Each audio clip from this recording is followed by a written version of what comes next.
মূল বিষয়টা হচ্ছে যে আমাদেরকে সহায়তা করা, যাতে আমরা ইনভেস্টিগেশন ঠিকমতো করতে পারি এবং যারা শাস্তি পাওয়ার কথা তাদেরকে যেন শাস্তির মুখোমুখি করা যায়।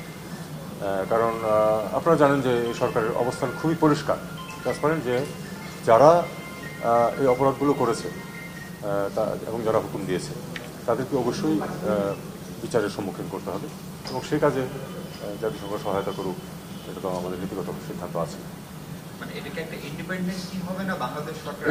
এটা আমরা ফাইনালাইজ করতে হবে আসলে। এটা এগুলি সিদ্ধান্তটা হয়েছে তাদেরকে আমরা ইনভলভ করবো, এটুকু হয়েছে। আমরা অবশ্যই চেষ্টা করবো যেন একদম সম্পূর্ণ নিরপেক্ষ একটা তদন্ত হয় এবং তার ভিত্তিতে এবং গ্রহণযোগ্য সমস্ত পৃথিবীর কাছে। আমরা কিন্তু এখন এমন সিচুয়েশনটা এমন যে যে কোনো কিছু করতে গেলেই তো এক ধরনের ক্রিটিসিজম আসতে পারে। কাজে আমরা চাইবো এটা যে এটা সম্পূর্ণ নিরপেক্ষভাবেই হোক এবং তাতে আমাদের যা যা সহায়তা করা দরকার সেটা আমরা করবো। এটা এত ডিটেলসে না হয়, আমরা এই মুহূর্তেই না যাই। এটা তো মাত্রই ক্রিস্টালাইজ করলো, দেখা যাক কি দাঁড়ায়।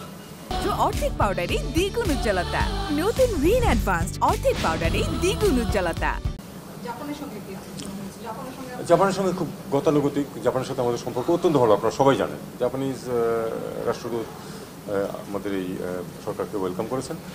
আমি তাদেরকে ধন্যবাদ দিয়েছি যে জাপান সম্বন্ধে বাংলাদেশে ইন জেনারেল একটা ভালো ফিলিং আছে এবং সেটা তারাও জানেন। তাদের aid quality is among the best.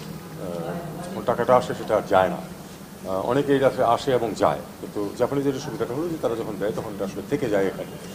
এটা গেল একটা। আর রোহিঙ্গা প্রসঙ্গে আমি তাদের সহায়তা চেয়েছি। আমি বলেছি যে আপনাদের সাথে মিয়ানমারের সম্পর্ক খুব ভালো সবসময়, কাজেই আপনারা সহায়তা করুন, যাতে ওনারা অনেক প্রসঙ্গ তুলেছেন। আমি বললাম যে আসলে যে ছোটোখাটো 1000 লোক নিয়ে যাওয়া এগুলিতে কোনো কাজ হবে না, কারণ নিয়ে যাওয়ার পরিকল্পনা থেকে শুরু করে ফ্লাইটে ওঠা পর্যন্ত এর মধ্যে 1000 বাচ্চা জন্ম হয়ে যাবে।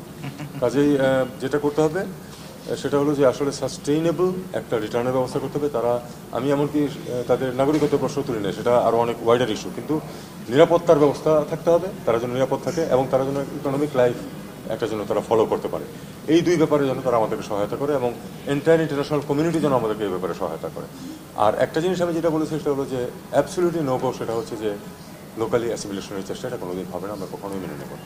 3, আমরা যথেষ্ট করেছি, আমরা আর কোনো রোহিঙ্গাকে নিতে পারবো না। পৃথিবীতে আরও দেশ আছে, এমনকি মিয়ানমারের বর্ডারিং দেশও আরও আছে, দরকার হলে তারা নেই।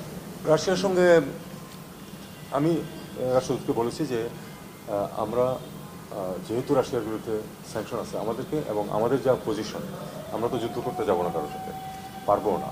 কাজেই আমাদেরকে যেটা করতে হবে সেটা হলো যে এই যে স্যাংশন রেজিমের ভিতর দিয়ে আমরা যেটুকু সহায়তা করতে পারি, যেটুকু ইন্টারাকশন করতে পারি, সেটার ম্যাক্সিমাম আমরা করতে চাই। কারণ রাশিয়া আমাদেরকে তদানীত সোভিয়েত ইউনিয়ন আমাদের মুক্তিযুদ্ধের সময় বিরাট সহায়তা দিয়েছে। ইতিহাস অন্যরকম হতে পারতো যদি তারা 3টা ভেটো না দিত আমাদের পক্ষে। কাজে সেই কৃতজ্ঞতা আমাদের আছে। তাদের একজন নাবিকের কিন্তু আমাদের এখানে কবর আছে, সেটাও আমি বলেছি যে আমরা তোমাদের কন্ট্রিবিউশন নিয়ে কোনো সন্দেহ নেই, আমরা সবসময় সেটা শ্রদ্ধা করি। রাশিয়ান মানুষদেরকে আমরা আমাদের বন্ধু মনে করি, তবে আমাদেরকে সেফ পথে চলতে হবে। এই ব্যাপারে এটা রূপপুর নিয়ে কথা হয়েছে যে এটা যেন কন্টিনিউশনের ব্যাপারে যেন যে সব হেল্প দরকার এগুলি যেন আমরা করি। আমরা বলছি অবশ্যই, এটা তো big investment has already been made. এটা ফলাফল যদি আমরা না পাই, শেষ না হলে তো ফলাফল পাওয়া যাবে না, সেটার জন্য আমরা সহায়তা করবো, এটা বলছি।